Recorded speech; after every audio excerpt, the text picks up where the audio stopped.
Le dialogue national inclusif s'ouvre demain à Libreville. L'initiative intègre la dynamique de paix et de cohésion prônée par le chef de l'État, Ali Bongo Ondimba. Ces travaux qui vont marquer une étape capitale de l'histoire du pays s'inscrivent dans les valeurs fondatrices de la République gabonaise. Le regard de nos confrères de la presse présidentielle.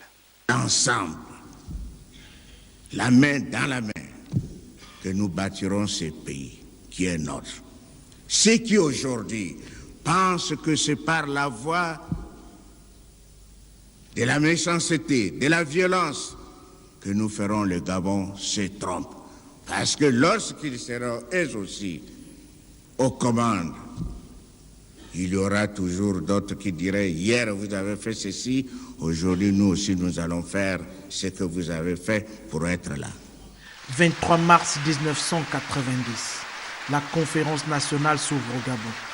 L'initiative, dans cet État indépendant depuis seulement 30 ans, s'inscrit en lettres capitales dans les annales d'histoire.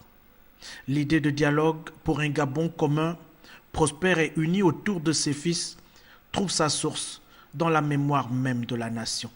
Mettons un peu de côté toutes nos histoires politiques qui cherchent à nous diviser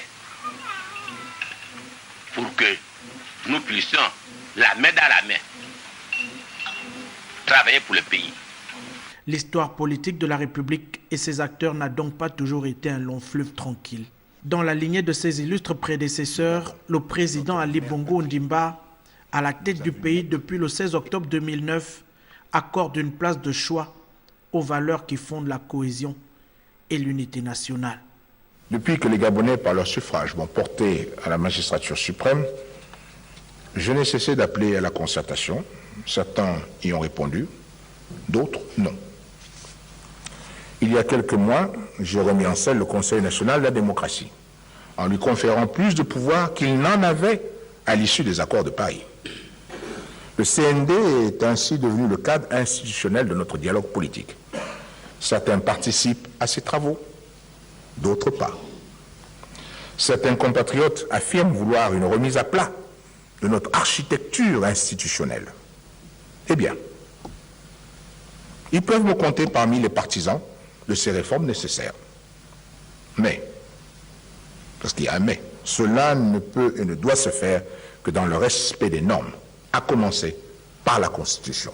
Exit donc l'élection présidentielle et la crise post-électorale qui ont tant divisé les Gabonais. Le dialogue national est le prix à payer pour le bien-être d'un héritage commun